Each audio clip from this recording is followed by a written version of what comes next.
morning, students. Now this is going to be my last lecture. अपना last lecture है share based payment का. Now today I'll be completing modification and cancellation of plans. Previous lecture में हम लोग ने previous lecture में ये hybrid concept किया था, जहाँ पे कैश और इक्विटी दोनों दिया था. देख लो, cash and equity settle option. This is what we have done in the last class. Now today I will complete modification and cancellation. ये लास्ट लेक्चर है, बस share based payment topic will be over. Heading दे दो, concept number 6.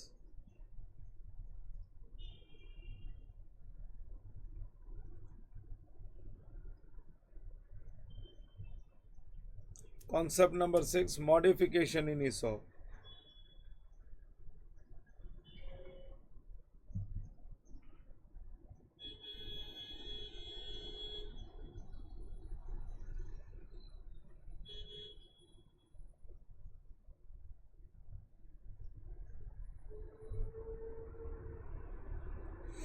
और एक बार modification सीख जाएंगे, उसके बाद में हम लोग देखेंगे cancellation. After modification we will see cancellation. Heading दे दो, modification in ESOP. Yes, modification in ESOP.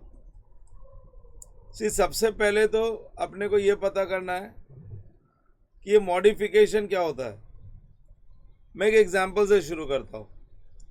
Let's suppose there is a company X limited. Now nobody will write, खाली हेडिंग दे दो. एक कंपनी एक्स लिमिटेड, और ये जो company है ना, इसके पास ये कंपनी ग्रांट कर रही है 10,000 ऑप्शंस टू इट्स एम्प्लॉयज. सो अपने एम्प्लॉयज को 10,000 ऑप्शंस ग्रांट कर रही है. नाउ द डेट, जिस दिन ये ऑप्शन ग्रांट किया ना, उस दिन फेयर वैल्यू थी 180 रुपीज. फेयर वैल्यू 180 रुपया फेयर वैल्यू है on the date of grant. और कंपनी फ्री में नहीं दे रही है.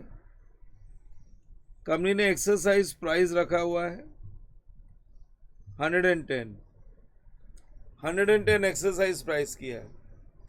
तो कंपनी के लिए 110 रुपया लेके 180 का शेयर्स देना है कंपनी को.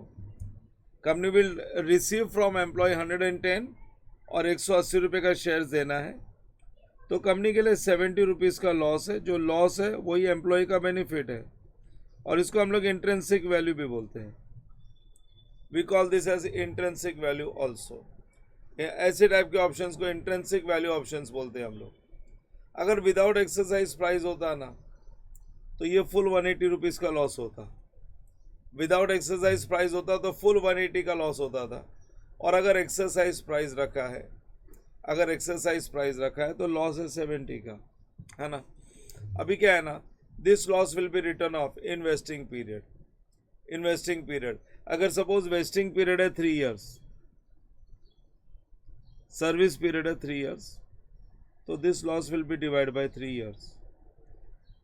ये हम लोग 3 साल में डिस्ट्रीब्यूट कर देंगे, और डिवाइड बाय 3 करके 3 साल में हम लोग इसको एम्प्लॉयज बेनिफिट एक्सपेंसेस रिकॉर्ड करेंगे, और सामने share based payment reserves accumulate करेंगे. हाँ, so we accumulate share based payment reserve साथ में employees benefit expense to share based payment reserves. और if employee does not exercise the option, अगर employee ये ऑप्शन एक्सरसाइज नहीं करता है, तो तुमने देखा हुआ है हम लोग बोलते हैं share based payment reserves to PNL. हम लोग शेयर बेस्ड पेमेंट रिजर्व्स को रिवर्स कर देते हैं. अगर एम्प्लॉय ऑप्शन अवेल करता है, तो वो ये 110 रुपीज़ लाएगा. He has to bring this 110 rupees.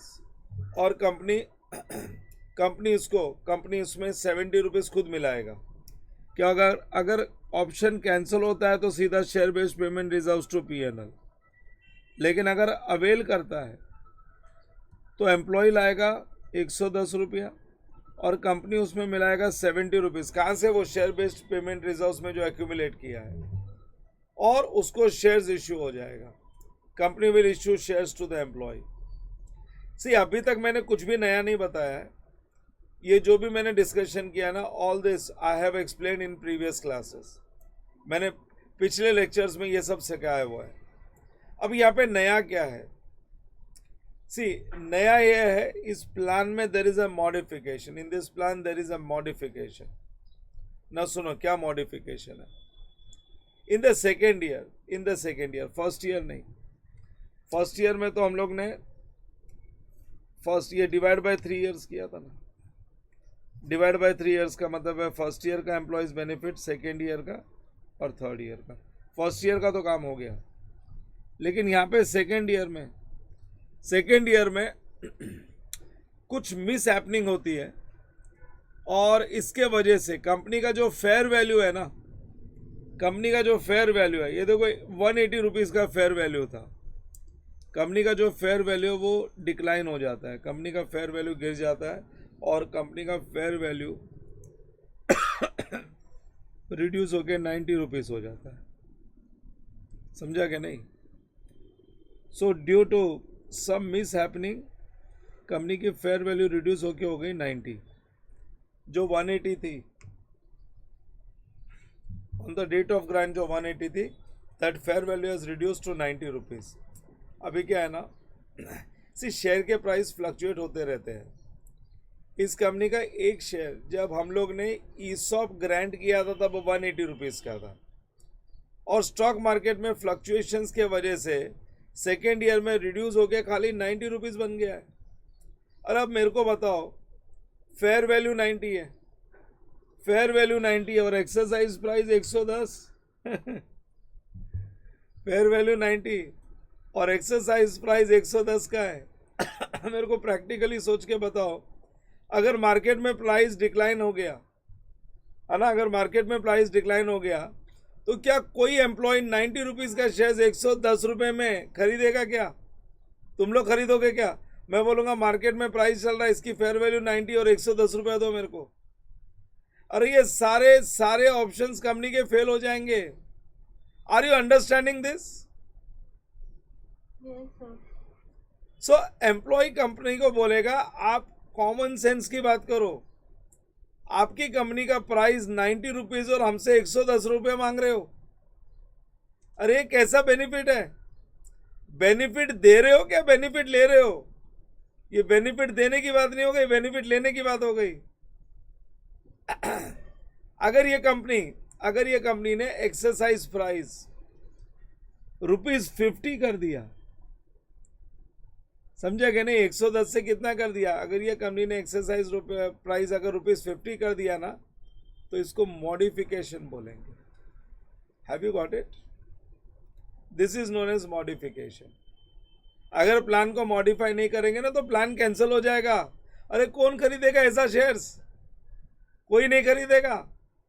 अगर कंपनी अपने मार्केट प्राइस को बना के रखता है, समझे कि नहीं, तो एम्प्लॉयज सस्ते शेयर्स खरीदना चाहता है।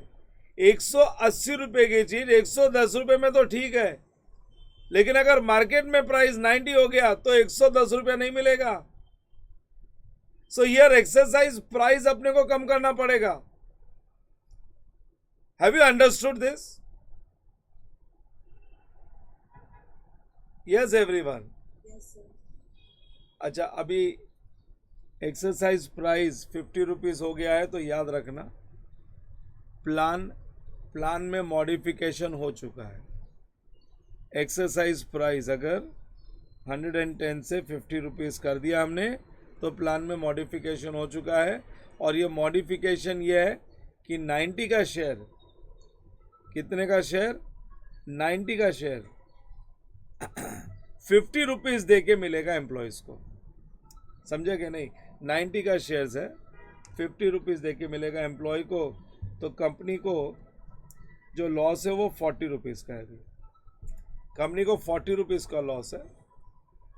अब डाउट की घंटी बजती है कि पहले ये फिक्स करो लॉस 70 का है, पहले ये फिक्स करो लॉस 70 का है या लॉस 40 का है। समझा कि नहीं? पहले ये फिक्स करो लॉस 70 का है क्या लॉस 40 का है। तो यहाँ पे ना लास्ट ईयर तो हम लोग बोल रहे थे कि लॉस है 70 का।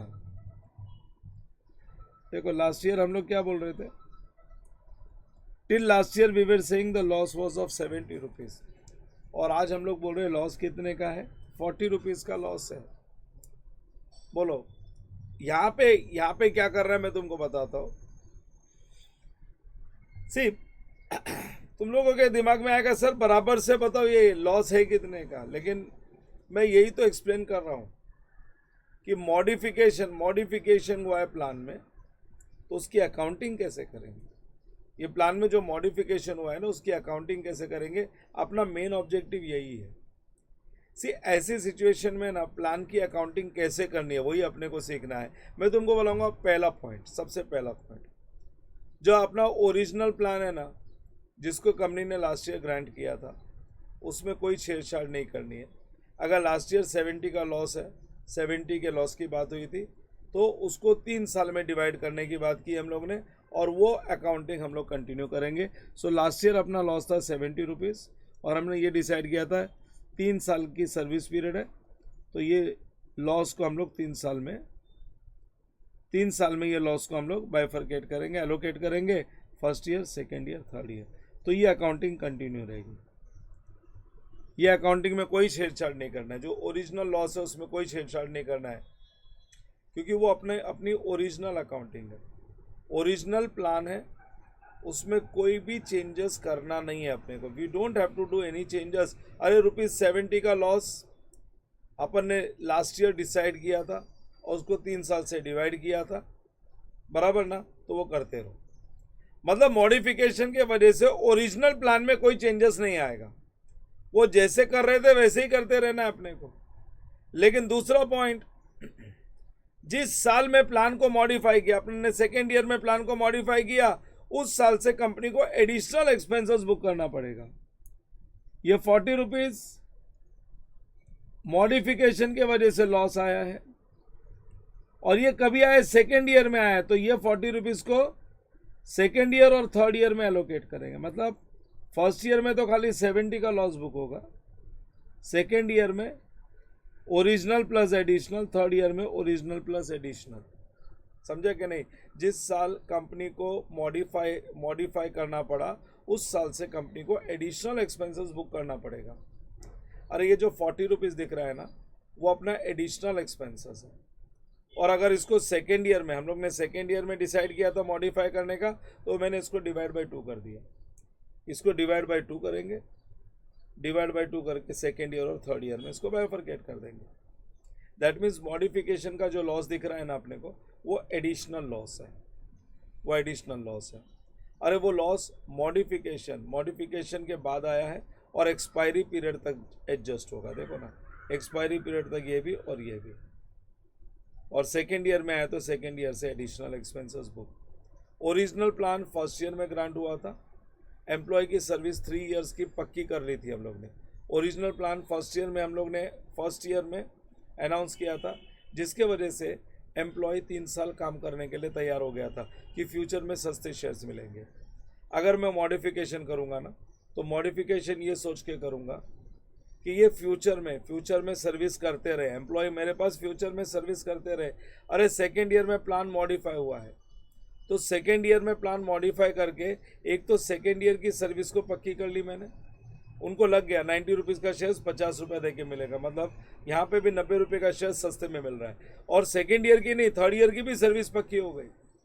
तो मैंने 2 साल के लिए अकाउंटिंग का डिसाइड किया है मॉडिफिकेशन के बाद, क्योंकि मैंने 2 साल की सर्विस पक्की कर ली। ओरिजिनल प्लान की जो अकाउंटिंग थी ना, वो 3 इयर्स की होगी, और मॉडिफिकेशन की अकाउंटिंग 2 साल की होगी। ये ₹70 का जो लॉस है, ये जो ओरिजिनल लॉस है 70 का ना, ये 70 का जो लॉस है ये 3 साल में एलोकेट होगा, और ये जो 40 रुपीज़ का लॉस है ये 2 साल में एलोकेट होगा। This will be allocated in 2 years. See याद रखना, मॉडिफिकेशन का इम्पैक्ट ओरिजिनल अकाउंटिंग पे नहीं आएगा, और मॉडिफिकेशन एडिशनली बुक करना है। सो मेरा एक्चुअल नुकसान कितना हो गया, 70 + 40 110 रुपये। मेरा एक्चुअल नुकसान हो गया 110 रुपया। I hope everybody understood this modification part. See, while explaining मैं इतने लेमैन लैंग्वेज, इतने स्क्रैच से एक्सप्लेन कर रहा हूँ ताकि ना तो तुमको कोई डाउट आए मेरे लाइव बैच के स्टूडेंट्स को, और ना जो मेरी रिकॉर्डिंग देखते हैं ना उनको कभी मेरे से डाउट्स के लिए बात करना पड़े.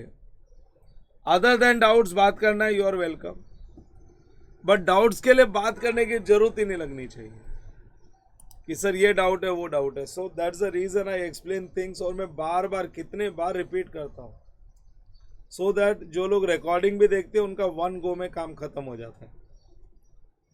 चलो लिखेंगे.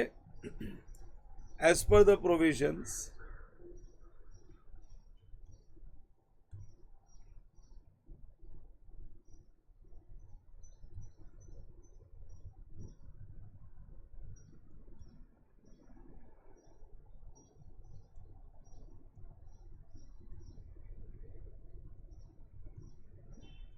as per the provisions of India's 102,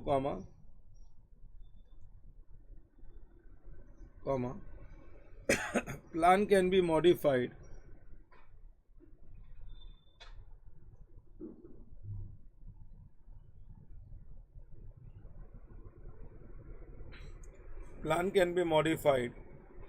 if fair value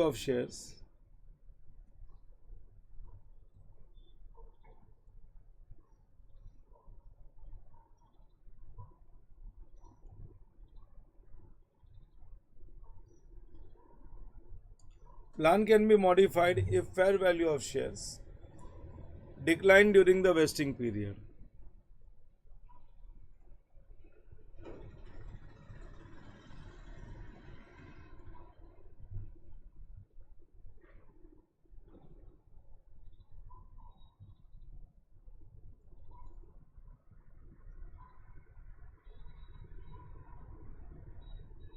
If fair value of shares decline during the vesting period, full stop.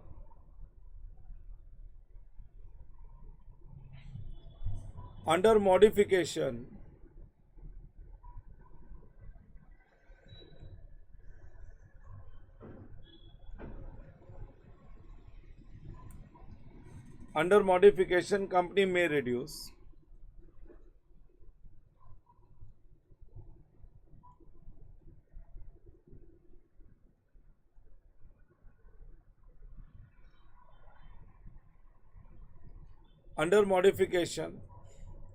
company may reduce exercise price.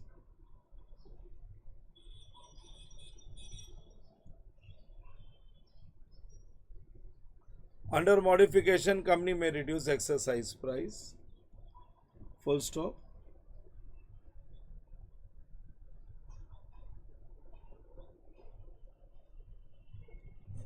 The following steps may be considered.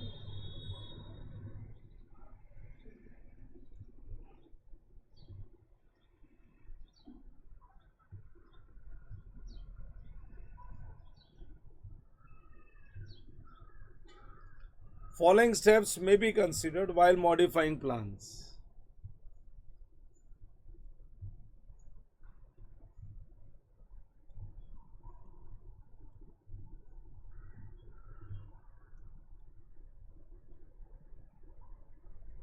Following steps may be considered while modifying plans.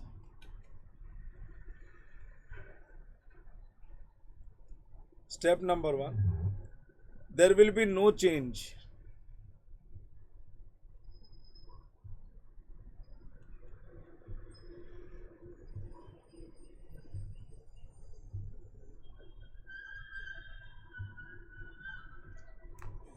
there will be no change in accounting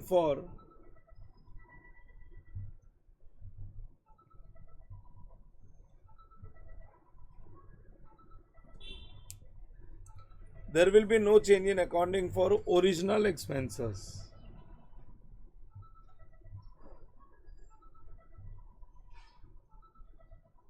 There will be no change in accounting for original expenses which relates to original plan.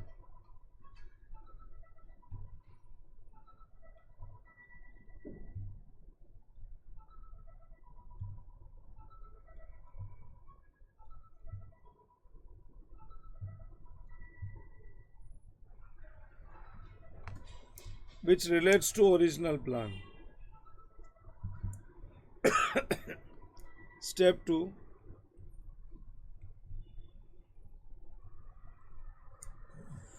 At the time of modification in plan,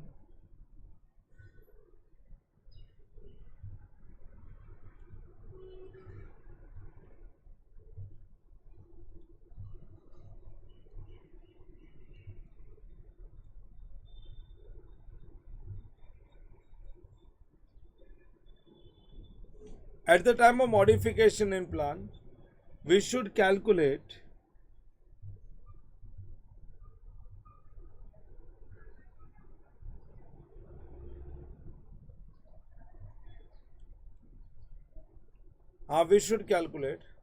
additional expenses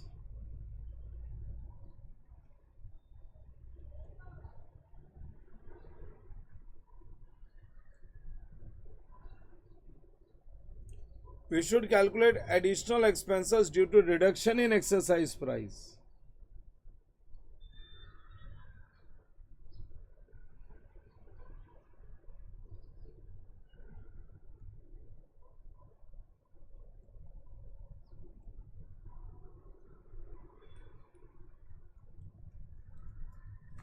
Due to reduction in exercise price, जो additional expenses आएगा वो अपने को calculate करने का है. एकदम simple है. कैसे कैलकुलेट होता है? सिर्फ फेयर वैल्यू, जो भी फेयर वैल्यू होती है at the time of modification, और उसके साथ exercise price at the time of modification, additional expenses मिल जाता है. So at the time of modification in plan, we should calculate additional expenses due to reduction in exercise price. This is calculated as under.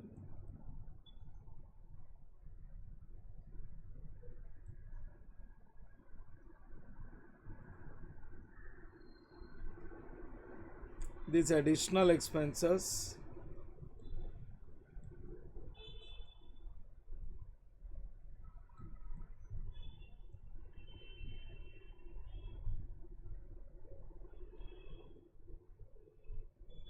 are calculated as under.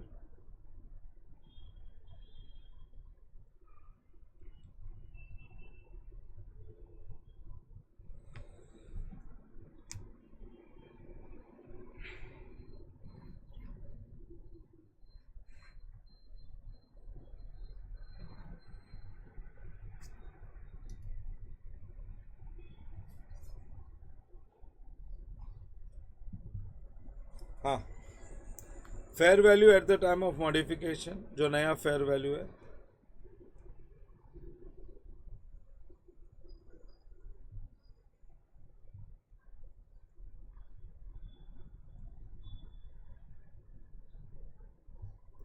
Fair value eight the time of modification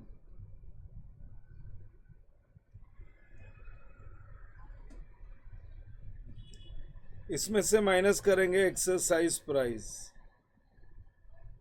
90 rupees का share हम 50 में दे रहे हैं ना.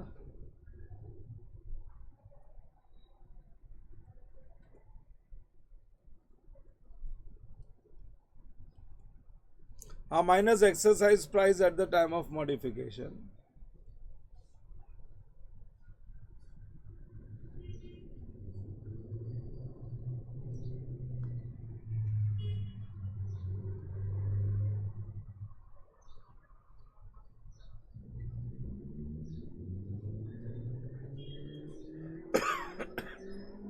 And we get additional expenses.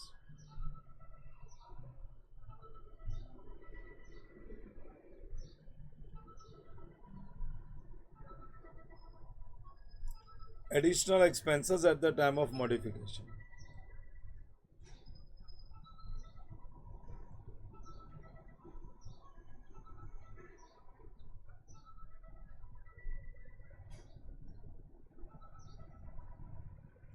Additional expenses at the time of modification. हाँ, जो additional expenses है वो रिमेनिंग पीरियड में हम लोग अमोर्टाइज करेंगे. Step 3. the amount of additional expenses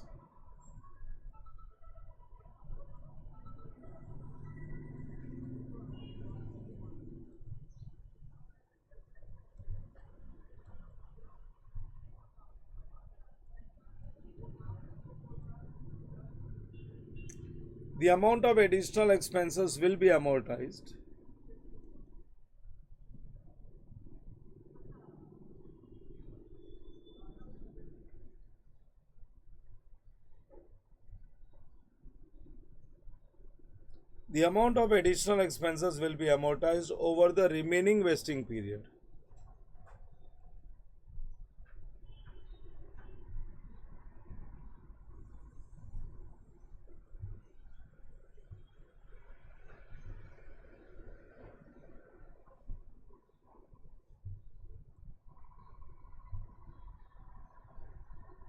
Over the remaining vesting period.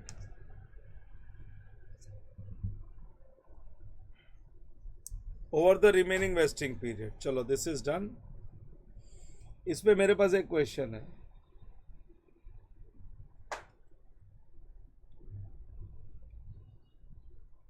Question number 18. 17 तक हम लोग कर चुके हैं.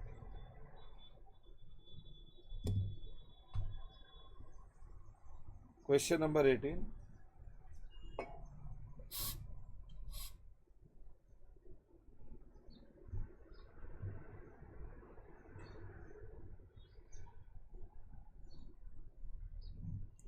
Marathon Inc. issued 150 share option to each 1000 employees subject to service condition of 3 years. ये ओरिजिनल प्लान है. उस दिन की फेयर वैल्यू है 129 और एक्सरसाइज प्राइस है 100. सो 29 का एक्सपेंसेस है. Below are the details related to activities. First year 35 employees left and further 60 are expected to leave. तो फर्स्ट ईयर में 35 एक्चुअल है और 60 एस्टिमेटेड है. शेयर ऑप्शंस रीप्राइज्ड, देख लो, repriced as the market value of shares fallen and fair value fell to 50 rupees. अरे जो fair value हमारा कितना था पहले, ओरिजिनली अपना फेयर वैल्यू जो 129 था, फेयर वैल्यू 129 था. Market price of the shares has fallen as the fair value fell to 50 rupees. After repricing they were worth 80 rupees. अच्छा, रीप्राइजिंग के बाद में 129 से 50 नहीं, 50 का तो अपना वो है एक्सरसाइज प्राइस है. After repricing they are worth कितना बोला है, 80 रुपीज. तो मैं ये बोलूँगा ये 129 से कितना हो गया, 80 रुपीज हो गया. और ऑप्शंस को हमने 50 रुपीज का बना दिया. इसका मतलब है एक्सरसाइज प्राइस बराबर है. तो 30 रुपीज का कंपनी को यहाँ पे एक्सपेंसेस, एडिशनल एक्सपेंस बुक करना पड़ेगा, क्योंकि 80 की चीज अगर 50 में मिल रही है, देख लो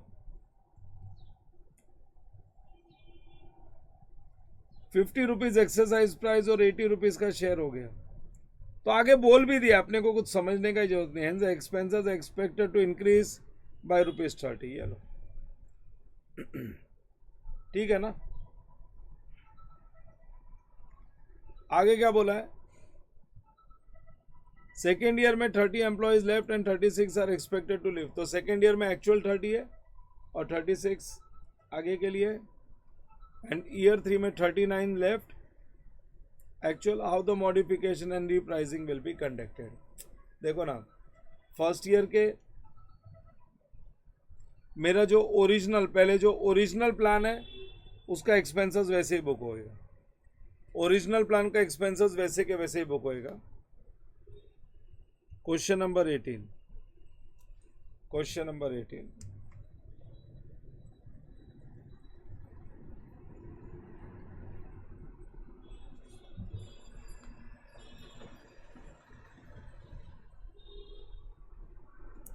लिखो calculation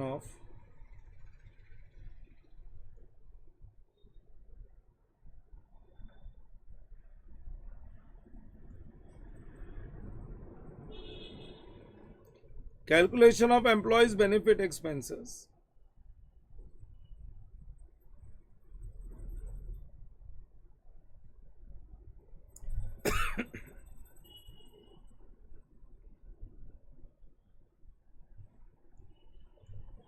calculation of employees benefit expenses. एक 4-5 लाइन का डिवीजन करके रखो, हम लोग बढ़ाते चलेंगे.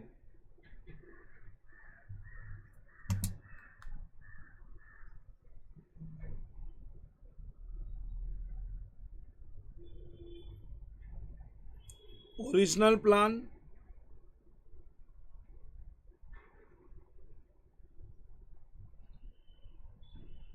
Modification in plan,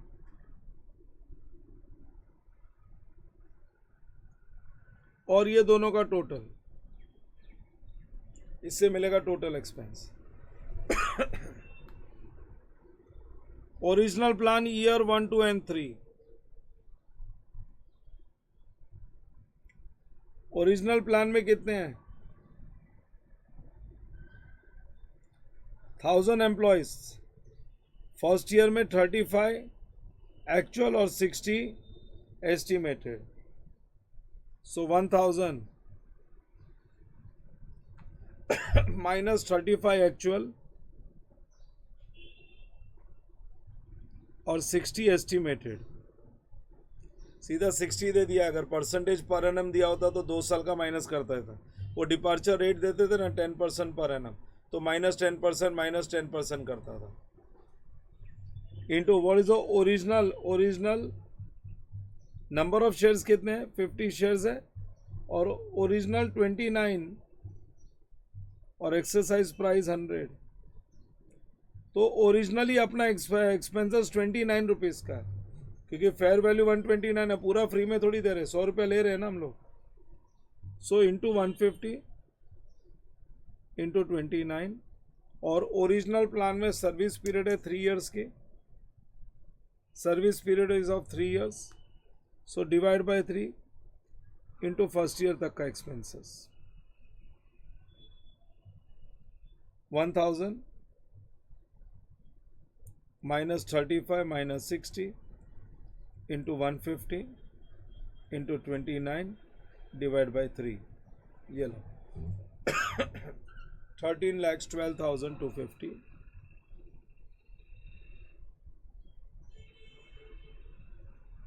$13,12,250. Original plan में कोई छेड़खानी नहीं करनी है.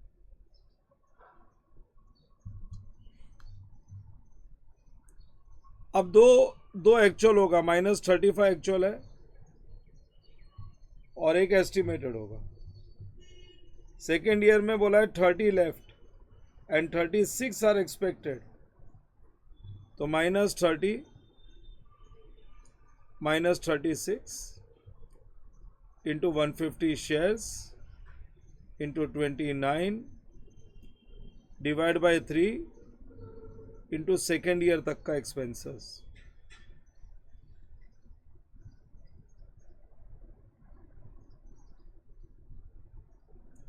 Divide by 3 into second year तक का एक्सपेंसेस. जो भी अमाउंट आएगा उसमें से अपन माइनस करेंगे 13,12,250. So 1000 minus 35 minus 30 minus 36 into 150 into 29 divide by 3 into 2. 26,07,600 minus 13,12,250. ये लो अपना सेकेंड ईयर का एक्सपेंसेस आ गया. चेक करो सेकेंड ईयर का expenses. Are you all getting this? 12,94,850.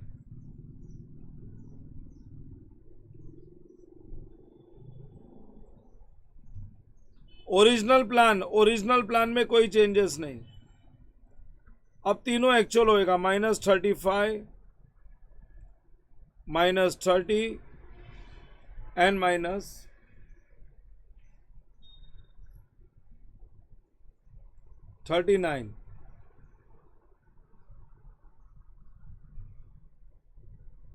into 150 share into 29 divide by 3 into 3।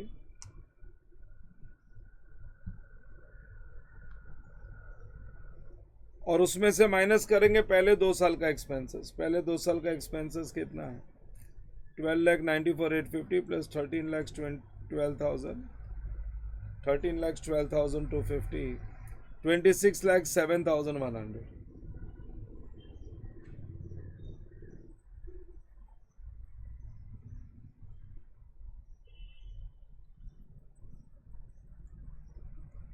$1,000 -35 -30 -39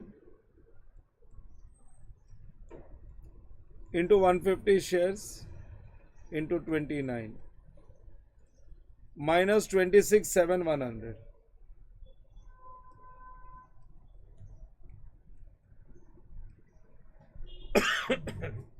$12,90,500।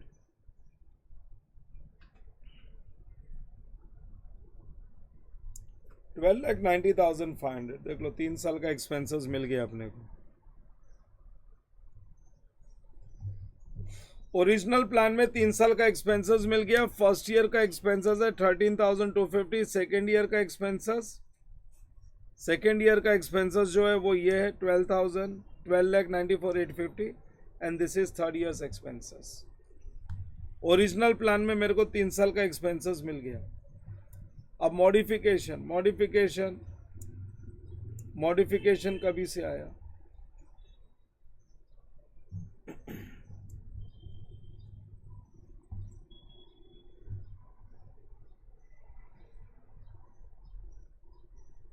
ये देख लो, ये फर्स्ट ईयर के एंड में जाके बोला है आफ्टर रीप्राइजिंग। यहां पे दिया है share options repriced, market value has fallen, और ऑप्शन को हमने 50 रुपए का बना दिया, मतलब एक्सरसाइज प्राइस।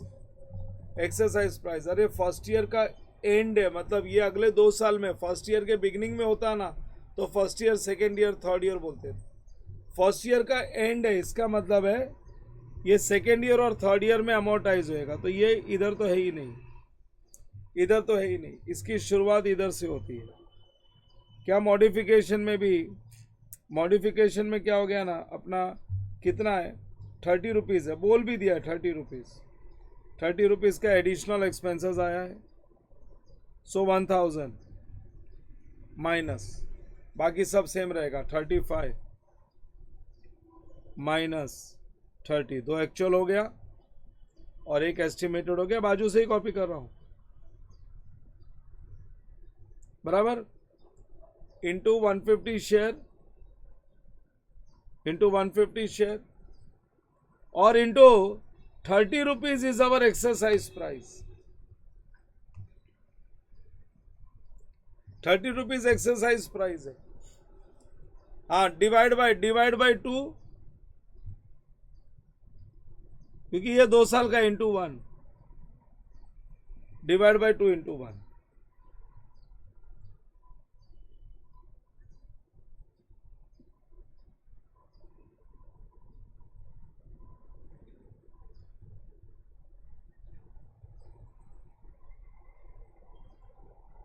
चलो निकालो, 1,000 minus 35 minus 30 minus 36 into 150 shares into exercise price is 30 divide by 2 20,22,750।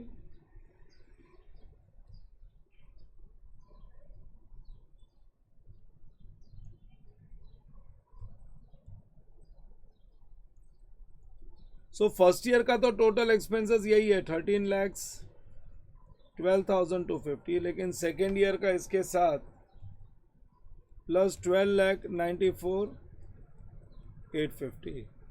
तो सेकेंड ईयर का एक्सपेंसेस हो गया 33,17,600।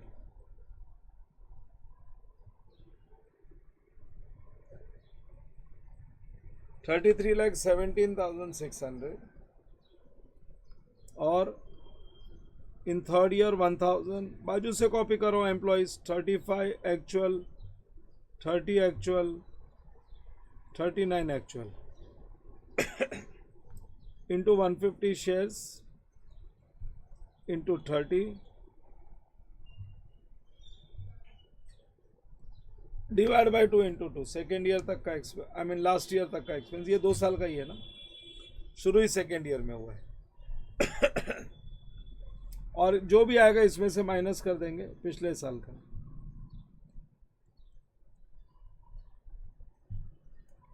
सो 20,22,750 माइनस होगा 1,000 minus 35 minus 30 minus 39 into 150 into 30। This is the amount. इसमें से माइनस होगा 20,22,750। सो 20,09,250।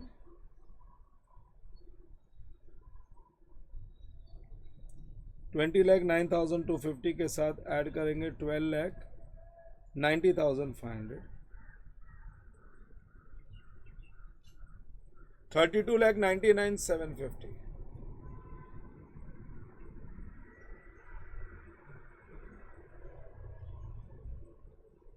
32,99,750। I hope you have understood this. बाकी entries वही रहने वाली है, तो एंट्रीज में कुछ नहीं।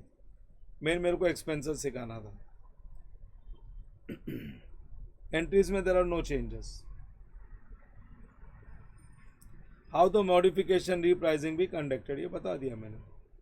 और ये एकदम इजी तरीका, ओरिजिनल प्लान कंटिन्यू करो और जब से मॉडिफिकेशन आया तब से मॉडिफिकेशन कंटिन्यू करो और इनका टोटल एक्सपेंसेस बुक करते जाओ। मतलब फर्स्ट ईयर में तुम एंट्री पास करोगे employees benefit expenses to share based payment reserves, ये सेकेंड ईयर में बोलोगे employees benefit expenses to share based payment reserves, ये वाला अमाउंट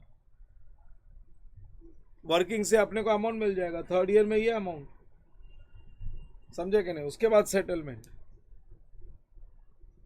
चलो, so with this I take modification as complete and I move towards my last concept. इसके बाद मेरा last concept आता है कॉन्सेप्ट नंबर इसको 6 दिया था क्या मॉडिफिकेशन को? हाँ, so write concept number 7।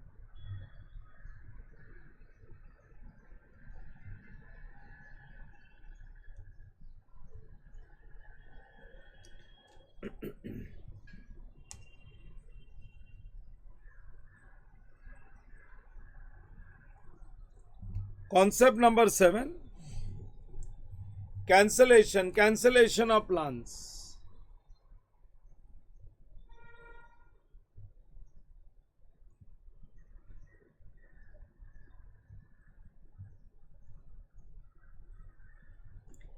Right, cancellation of plans. Cancellation of plan, सब लोग हेडिंग दे दो, मैं कैंसलेशन समझा देता हूं बस। That is the last concept है, अभी अपना ये लास्ट कॉन्सेप्ट है। Have you all written the heading? See, cancellation of plans, कभी प्लान कैंसिल होते मैं बताता हूं। अगर प्राइस में एक्सेप्शनल डिक्लाइन है, एक्सेप्शन डिक्लाइन है तो प्लान मॉडिफाई हो ही नहीं सकता है। अरे 180 रुपीज का प्राइस था, ये 180 रुपीज का प्राइस था और ये रिड्यूस हो गया, कितने का हो गया? 60 का हो गया। अरे 120 रुपीज का डिक्लाइन आ गया, ये फेयर वैल्यू में, फेयर वैल्यू है। जो फेयर वैल्यू 180 रुपीज था वो रिड्यूस हो गया 60 रुपीज का बन गया। तो कंपनी की रेपुटेशन पे भी तो क्वेश्चन आ जाता है। कंपनी के रेपुटेशन पे क्वेश्चन मार्क है। तुम देखो अभी अडानी के शेयर्स गिरे तो अडानी ग्रुप पे क्वेश्चन मार्क आ गया ना, तो शेयर की प्राइस एक्सेप्शनल डिक्लाइन होती है ना, तो प्लान मॉडिफाई नहीं हो सकता है। कंपनी इसको मॉडिफाई करेगी तो भी एम्प्लॉयज इंटरेस्टेड नहीं होंगे। अरे जिस कंपनी का शेयर का प्राइस 180 रुपीज था और 180 से 60 रुपीज हो गया, तो जितना मर्जी उतना मॉडिफाई कर लो, एम्प्लॉयज अब इंटरेस्टेड नहीं रहेंगे। अरे वो लोग कंपनी को छोड़ना शुरू कर देंगे। बोलो कौन 3 साल की सर्विस देगा? ऐसे सिचुएशन में कंपनी प्लान को मॉडिफाई नहीं करेगी, कंपनी प्लान को कैंसिल ही कर देगी। समझा क्या नहीं? अरे कंपनी अपनी कमिटमेंट से बैकआउट कर जाती है, कंपनी ने जो अपनी कमिटमेंट दी थी उससे बैकआउट कर जाती है और प्लान को कैंसिल कर देती है। अभी तुम लोग भी सोचोगे कि सर ऐसे कैसे कंपनी प्लान को कैंसिल कर देगी? See company can do this, but cancel करने के कंसिडरेशन में कुछ ना कुछ कंपनसेशन पे करना पड़ेगा एम्प्लॉयज को। कि एम्प्लॉयज बोलते हैं तुम 1 साल के बाद कैंसिल करोगे, हम तो पागल के जैसे 1 साल कंपनी के लिए काम कर रहे थे। तो कुछ ना कुछ कंपनसेशन देना पड़ेगा और वो भी कैश में देना पड़ेगा। सपोज वेस्टिंग पीरियड है 3 इयर्स, सर्विस पीरियड है 3 इयर्स का, और इसमें first year gone first year चला गया, अब बचा है 2 साल। First year gone, first year हो गया और कंपनी ने अपनी अकाउंटिंग भी कर ली। सेकेंड ईयर भी कंप्लीट हो गया और 1 साल चला गया, अब 1 साल बचा हुआ है। सेकेंड ईयर की भी अकाउंटिंग कर ली और सेकेंड ईयर के एंड में कंपनी ने प्लान को कैंसिल भी कर दिया। सेकेंड ईयर के एंड में कंपनी ने प्लान को कैंसिल कर दिया। अरे तो एम्प्लॉयज को कुछ ना कुछ कंपनसेशन कैश में देना पड़ेगा। सो कंपनी कुछ कैश देगी एम्प्लॉयज को कंपनसेशन के लिए। Share based payment reserves will be created. देखो फर्स्ट ईयर का share based payment reserves, second year का शेयर बेस्ड पेमेंट रिजर्व्स। तो जो भी कैश दिया वो शेयर बेस्ड पेमेंट में से रिड्यूस करना और बैलेंस शेयर बेस्ड पेमेंट में से, रिजर्व्स में से जितना कैश पेमेंट किया वो दे दो और जो बैलेंस बचता है ना वो प्रॉफिट एंड लॉस में रिवर्स कर दो। Balance will be reversed. समझा क्या? एकदम सिंपल सी चीज़ है। एक्सेप्शनल डिक्लाइन आने के बाद कोई कंपनी के साथ जुड़ा नहीं रह सकता है। तुम प्लान को मॉडिफाई भी करोगे तो लोग तुम्हारे साथ जुड़े नहीं रहेंगे। तो ऐसे केस में प्लान कैंसिल करते हैं और कैंसिलेशन पे कंपनसेशन देना पड़ता है। समझा क्या? ऑन कैंसिलेशन कुछ ना कुछ अपने को देना पड़ता है कंपनसेशन। चलो ये नोट लिखते हैं, इस पे भी एक क्वेश्चन है वो ख़त्म करते हैं, तो क्लास टेक्स्ट बुक का भी अपना क्लास वर्क का लास्ट क्वेश्चन है वो कंप्लीट हो जाएगा। This is the last question of class text book. Cancellation of plans लिखो।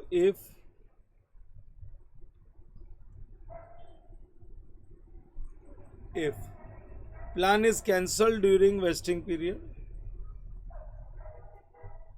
if plan is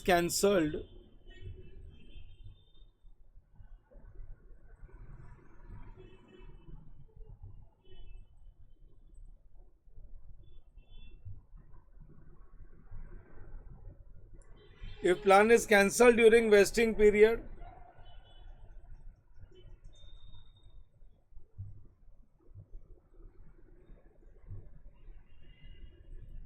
if plan is cancelled during vesting period by the company,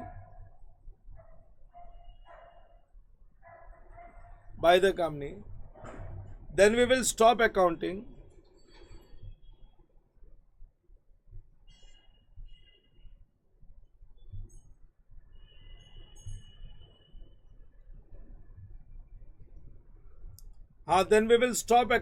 for plan on the same date.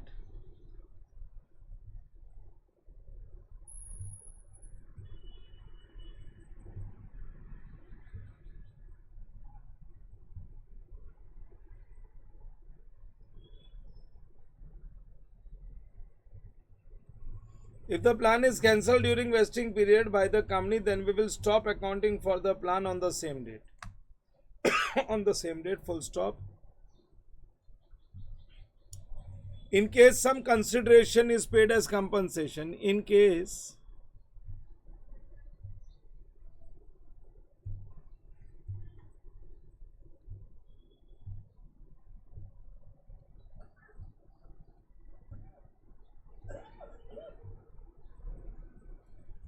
some consideration is paid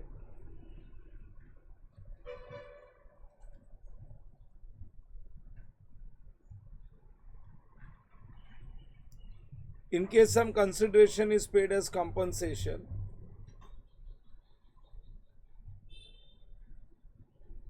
to employees,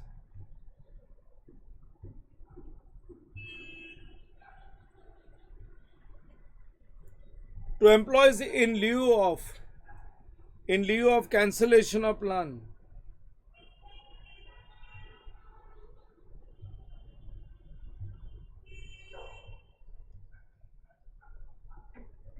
in lieu of cancellation of plan, then it will be paid out of.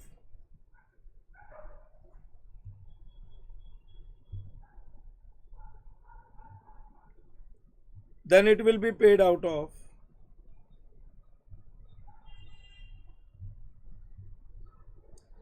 then it will be paid out of share based payment reserves account.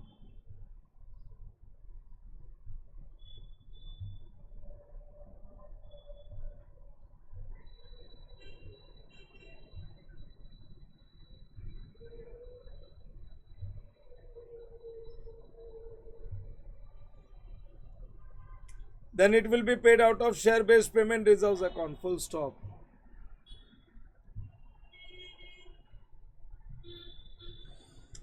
If some balance remain unutilized,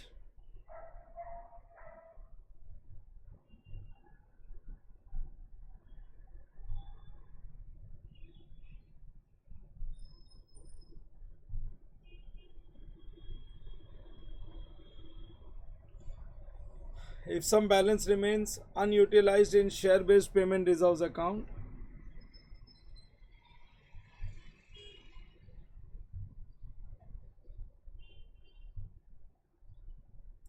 if some amount remains unutilized in share based payment reserves account after payment of consideration,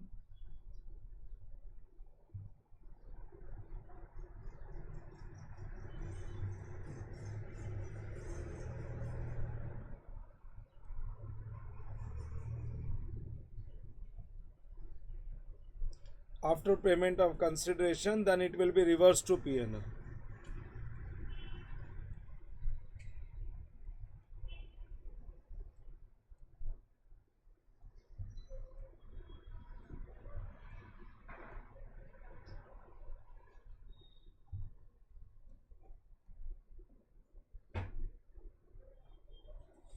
Then it will be reversed to P&L. It will be reversed to P&L.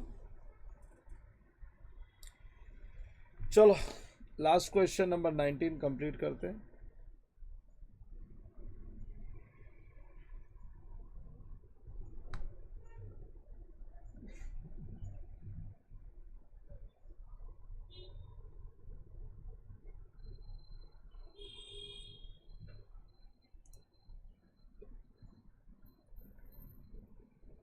Question number 19 ये module का question है.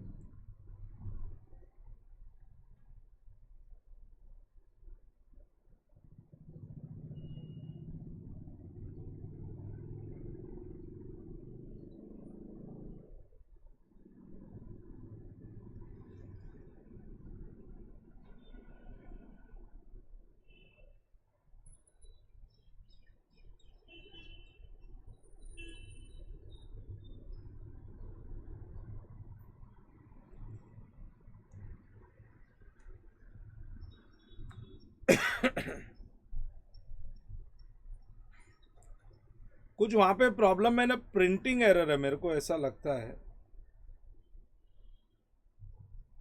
तुम लोग अपने text book सामने रखना और कहीं पे प्रिंटिंग एरर है तो मेरे को बताना. टेक्स्ट बुक सामने रखना. क्वेश्चन नंबर 19 है, ये अपने क्लास टेक्स्ट बुक का क्वेश्चन नंबर 19 है.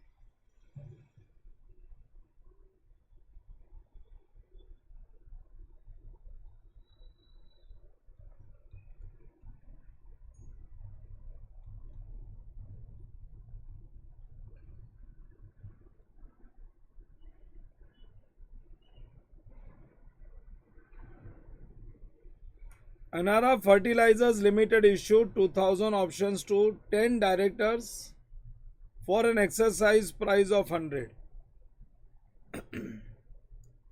The directors are required to stay with the company for 3 years. 3 साल सर्विस पीरियड है, 10 डायरेक्टर्स है और एक्सरसाइज प्राइस है 100 रुपीज और फेयर वैल्यू कितना देके रखा है 130 rupees. And expected number of directors to vest option है 8. ये लो, expected number of directors to vest option is 8. NRA Limited issued 2000 share options to 10 directors for an exercise price of 100. Directors are required to stay with the company for next 3 years. Fair value of option is 130 and expected number of directors is 8. यहाँ तक problem में कोई तकलीफ नहीं. मैं आगे पढ़ता हूँ.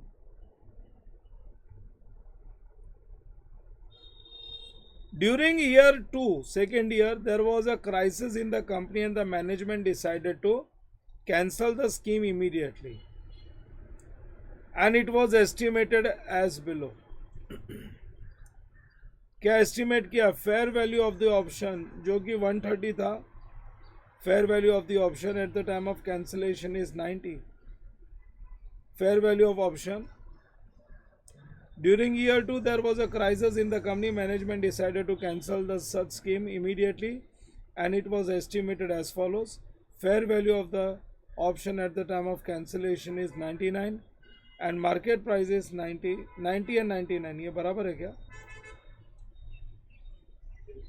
Fair value is 90 and market price is 99. ठीक है, चलो यहाँ तक प्रॉब्लम अपने बुक में बराबर. There was a compensation which was to be paid to directors, and only 9 directors were currently in employment. At the time of cancellation of scheme, it was agreed to pay an amount of 95 per option to 9 directors. How cancellation would be recorded? देख लेते हैं. There was a compensation which is to be paid to directors, and only 9 directors were currently in employment. At the time of cancellation of such scheme, it was agreed to pay an amount of 95 per share to 9 directors. बराबर है क्या? Yes, sir. पूरा problem as it is है.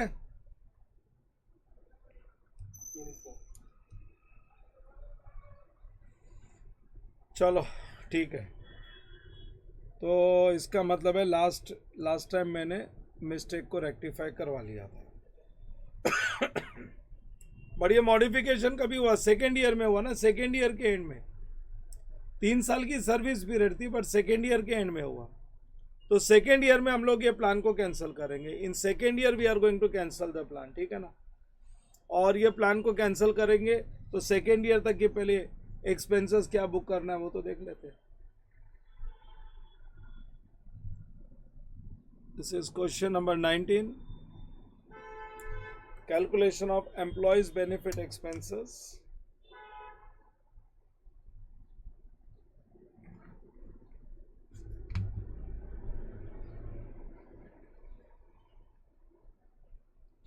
Second year के end तक तो share based payment reserves create होगा.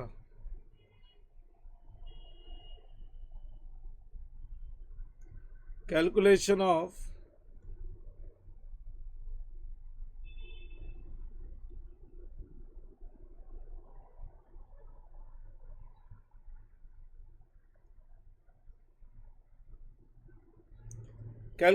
employees benefit expenses.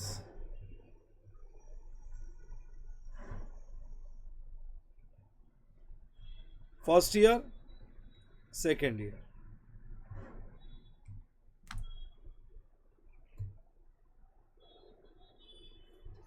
Third year तक तो जाना ही नहीं है.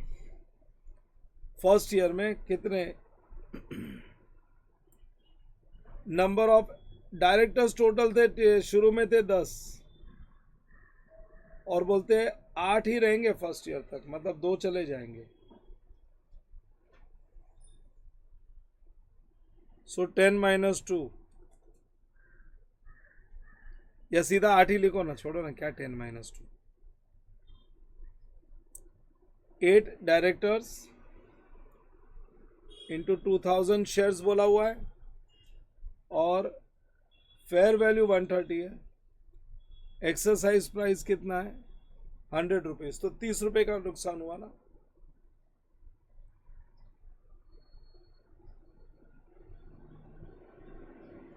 Into 2000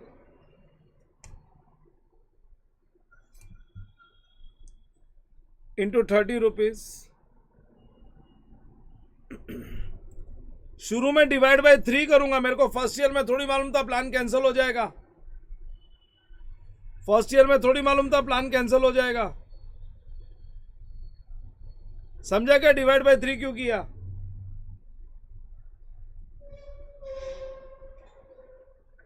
yes everyone. Yes, sir.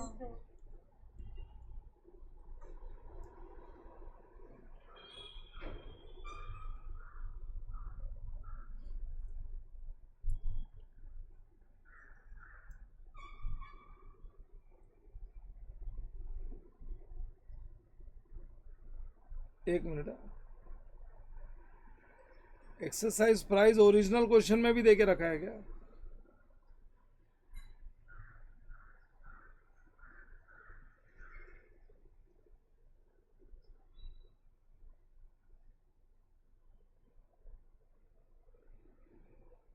पूरा 130 से क्यों मल्टीप्लाई किया है?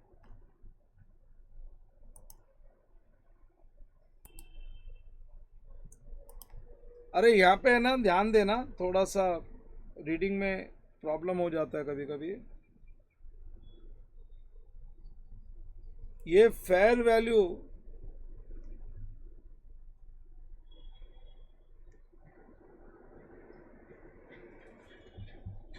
बट ठीक है, एक्सरसाइज प्राइस 100 है एक्चुअली। ये नहीं देना चाहिए, this should not be given for an exercise price, ये नहीं देना चाहिए, समझा क्या?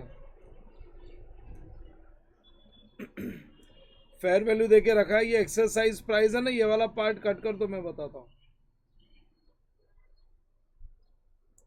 इंटू 130 करना, दैट मीन्स पूरा लॉस है अपना।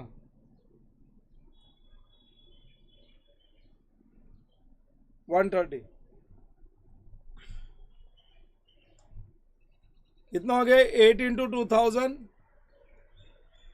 वो 130, वो उसको कट कर देना जो मैंने कट करा है, इंटू 130 डिवाइड बाय 3। बोलो कितना आ गया अपने पास? 693 333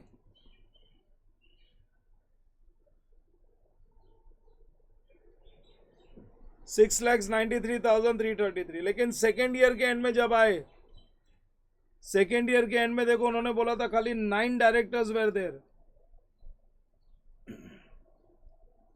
देयर वाज, सेकेंड ईयर में प्लान कैंसिल हो रहा है और 9 डायरेक्टर्स बचे हुए हैं। तो अब सेकेंड ईयर में हमको मालूम पड़ गया हम थर्ड ईयर तक नहीं जा पाएंगे, तो सेकेंड ईयर का बस हम लोग share based payment reserves create कर लेंगे। डिवाइड बाय 3 इंटू 2 नहीं लिखेंगे अभी, बस इसके आगे जाना ही नहीं है। सो डिवाइड बाय 2 इंटू 2, और पिछला साल माइनस कर देंगे इसमें से। 9 इंटू 2000 इंटू 130 माइनस 693 333,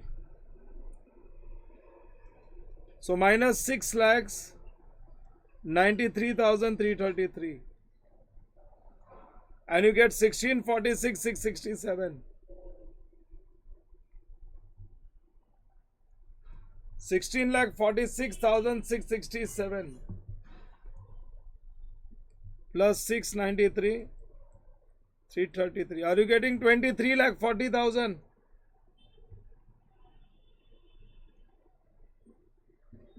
ये 2 साल का share based payment reserves create हुआ। एम्प्लॉयज बेनिफिट एक्सपेंसेस बुक होते गया और share based payment reserves create हुआ। इसको वर्किंग नोट नंबर 1 बना लो, और मैं और एक वर्किंग नोट बना रहा हूं, और ये वर्किंग नोट इंपॉर्टेंट है, ये नॉर्मली स्टूडेंट्स मिस कर जाते हैं। मैं अकाउंटिंग शुरू बाद में करूंगा। देखो, fair value of option eight the time of cancellation कितना है? 90। बराबर, फेयर वैल्यू होने दो 90, लेकिन उसकी मार्केट प्राइस क्या चल रही थी? मार्केट प्राइस चल रही थी 99। Market price of shares on the date of cancellation was 99, बराबर ना?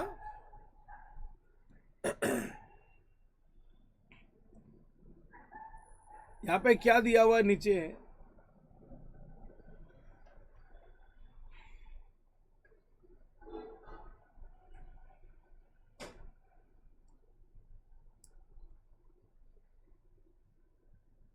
fair value was 90.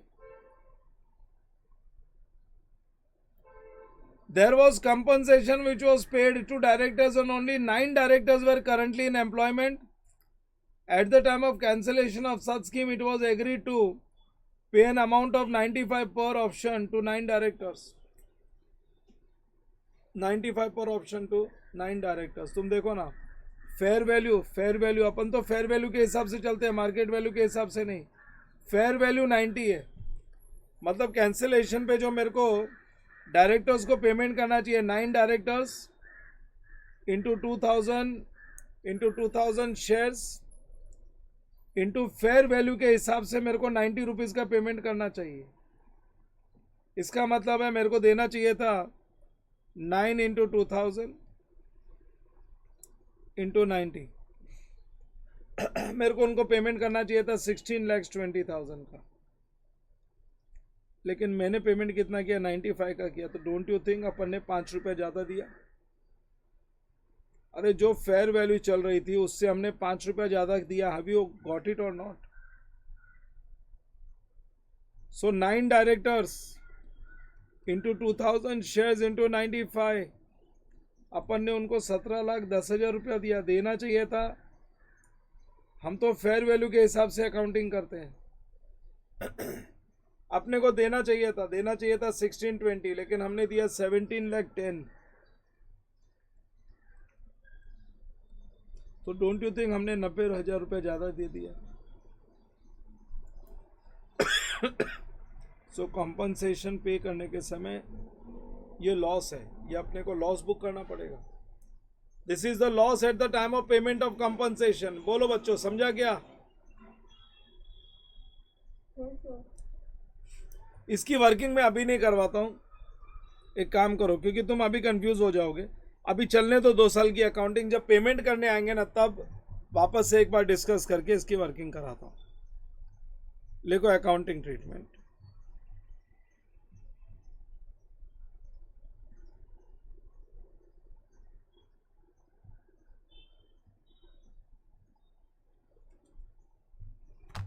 Accounting treatment.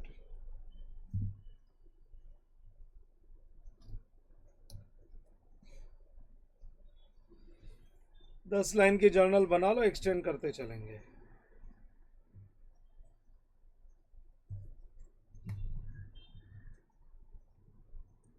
First year,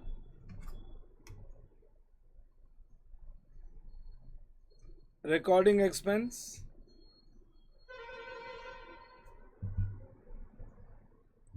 first year की पहली entry.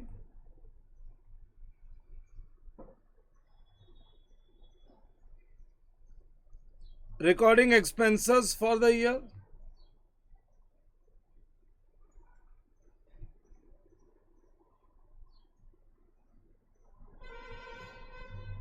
An expense written off to P&L.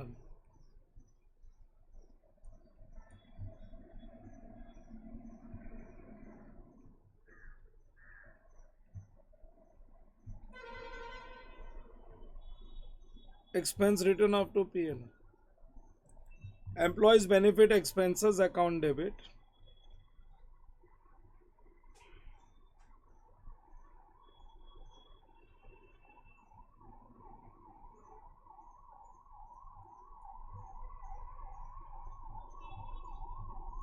Employees benefit expenses account debit to share based payment reserves. First year में तो divide by 3 किया, अपने को थोड़ी मालूम था प्लान को कैंसिल करने की नौबत आएगी. 6,93,333.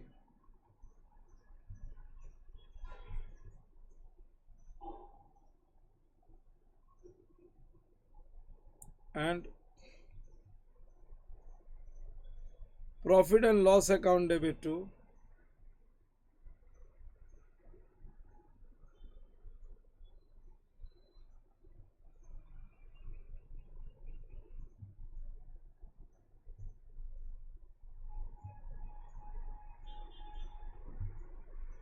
employees benefit expenses account 6,93,333.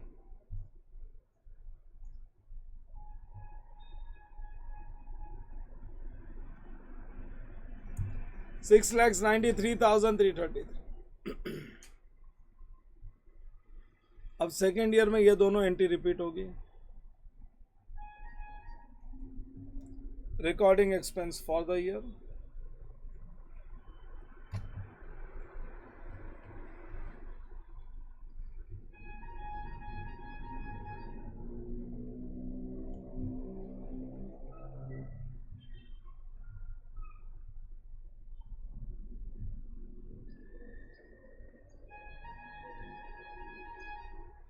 An expense written off to P&L.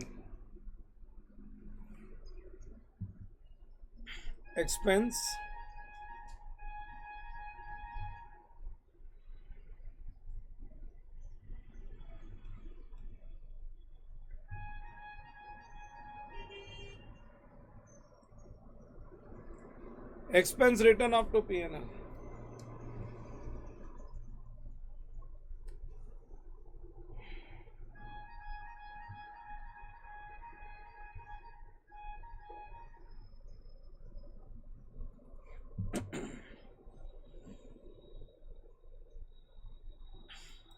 पहले recording expense for the year.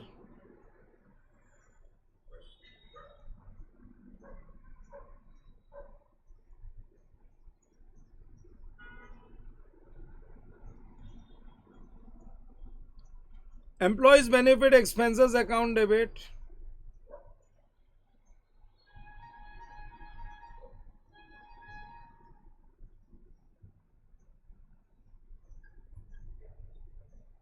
Employees benefit expenses account debit to share based payment reserves account and profit and loss account debit to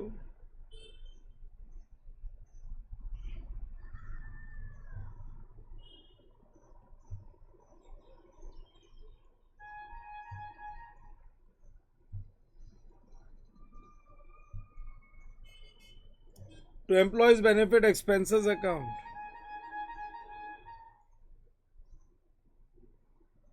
देख लो second year का. Check the amount 1646,667.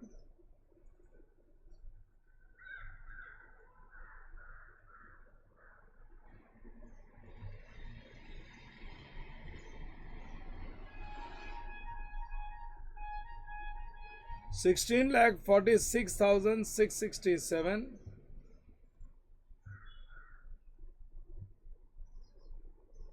हाँ 667. अब अपने को क्या ना प्लान कैंसिल करने के वजह से जो 9 डायरेक्टर्स बचे थे उनको कॉम्पनसेशन देना पड़ेगा.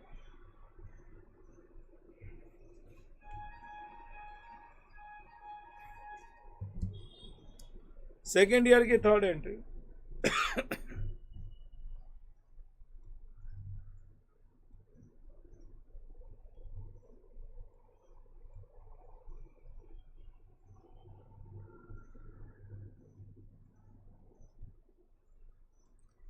Payment of compensation.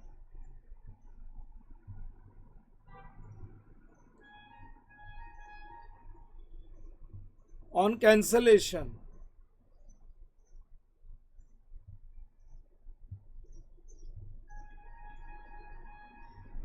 Payment of compensation on cancellation of plan.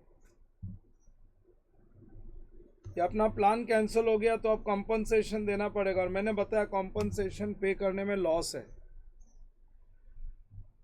Compensation पे करने में लॉस है. हम लोगों को पेमेंट करना चाहिए था 16,20,000 का, क्योंकि हमने जो शुरू से अकाउंटिंग की है वो फेयर वैल्यू के हिसाब से की है. तो 1620 शेयर बेस्ड पेमेंट रिजर्व्स हम जब पेमेंट करते तो हम लोग बोलते हैं share based payment, reserves account debit, और ये फेयर वैल्यू के हिसाब से होना चाहिए। 9 डायरेक्टर्स थे, यहीं पे लिखो 9 डायरेक्टर्स थे, 2000 ऑप्शंस डिसाइड हुआ था, 2000 ऑप्शंस डिसाइड हुआ था, और फेयर वैल्यू जो है वो 90 रुपीज चल रही है। फेयर वैल्यू 90 रुपीज है, मतलब मेरे को शेयर बेस्ड पेमेंट रिजर्व्स को जो उल्टा करना चाहिए था 9 इंटू 2000 इंटू 90, 16,20,000, 16,20,000। लेकिन हमने पेमेंट कितना किया? हमने जो पेमेंट किया वो 95 के हिसाब से पेमेंट किया।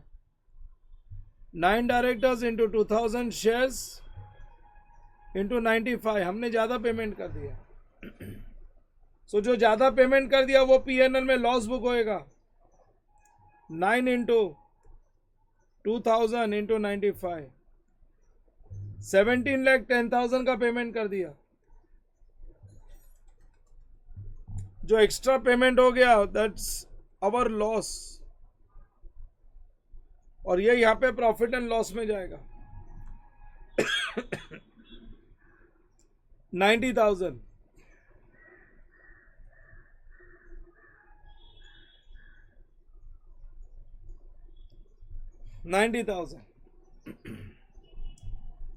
हाँ, अब जो शेयर बेस्ड पेमेंट रिजर्व्स में बच गया वो पीएनएल में ट्रांसफर कर देंगे। Now what is left in share based payment reserves? Payment of compensation के साथ बैलेंस इन share based payment reserves.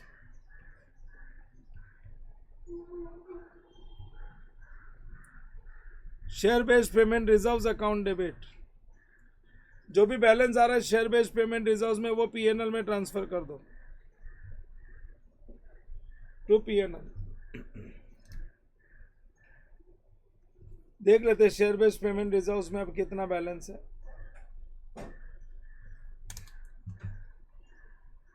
Balance इधर से मिलेगा, टोटल 23,40,000 था, देख लो। ये शेयर बेस्ड पेमेंट रिजर्व्स में अपने पास 23,40,000 था।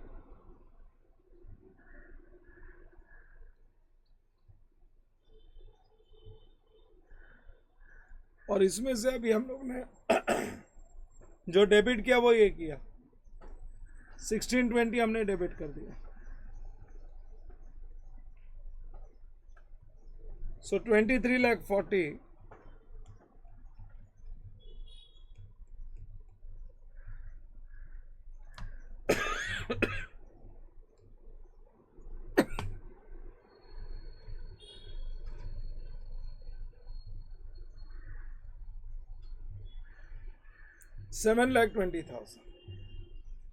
7,20,000। मेरे को एक स्टूडेंट बोलता है सर ये दो एंट्री पास करते हो, इससे अच्छा ऐसा करो ना, share based payment reserves account debit 23,40,000 था वो डेबिट कर दो। हम लोग एम्प्लॉयज़ को कंपनसेशन दे रहे to cash bank 17,10,000 and to PNL difference 23,40,000 minus 17,10,000,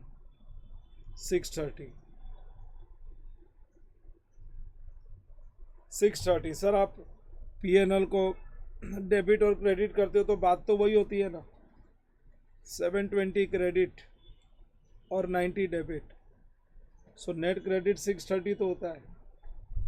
अरे हो सकता है, बट ये एंट्री तुम लिखोगे तो इंस्टीट्यूट तुमको मार्क्स नहीं देगा। ये लिखने पे इंस्टीट्यूट मार्क्स नहीं देगा। सर क्यों लॉस निकालने का, कोई झमेला ही नहीं लॉस निकालने का। सी डिस्क्लोजर प्रेजेंटेशन की बात होती है, पेमेंट करते समय कितना लॉस हुआ और शेयर बेस्ड पेमेंट रिजर्व्स को कितना रिवर्स किया। सो पेमेंट का लॉस अपने को अलग से दिखाना पड़ेगा। अरे इसका ब्रेकअप दिखाना पड़ेगा। तुम चार्टर्ड अकाउंटेंट्स हो के ऐसी बात मत करो। चार्टर्ड अकाउंटेंट्स बाल की खाल निकालते हैं। तो इसमें 90,000 का तो लॉस है कॉम्पनसेशन पे करने में, उसको अलग से बुक करना पड़ेगा कि हम लोग ने कॉम्पनसेशन पे किया था तब 90,000 का नुकसान हुआ, फेयर वैल्यू 90 होते हुए भी वो एम्प्लॉयज माने नहीं, 95 देना पड़ा, तो 90,000 का नुकसान हुआ। और उसके बाद में 7,20,000 जो शेयर बेस्ड पेमेंट रिजर्व में, वो तो रिवर्सल ऑफ रिजर्व है, कोई लॉस नहीं है, वो कोई प्रॉफिट नहीं है, वो reversal of reserve. So you cannot pass entry this way. अगर एग्जाम में क्वेश्चन आ गया ना तो मार्क्स नहीं देगा इंस्टीट्यूट। सो देख लो, जितना हो सके I have tried to simplify this topic also, and from my side the topic is done. अपने तरफ से ये टॉपिक कंप्लीट है, क्लास वर्क सेक्शन पूरा कंप्लीट हो गया है, सारे कॉन्सेप्ट्स मैंने कवर करवा दिए। So I take the topic as complete. करो प्रैक्टिस, पहले एक बार बीच में प्रैक्टिस करवाइए, एक बार और प्रैक्टिस कर लो रिमेनिंग क्वेश्चंस की, and be perfect with the topic. कोई भी प्रॉब्लम सॉल्व करना आना चाहिए तुमको, और वो रिटर्न प्रैक्टिस से होगा, क्योंकि ये तो पूरा कैलकुलेशन से भरा हुआ टॉपिक है। सो जब तक खुद से प्रैक्टिस नहीं करोगे कुछ नहीं आना है। So do practice properly, proper practice करो। चलो that's it, will stop this lecture here. So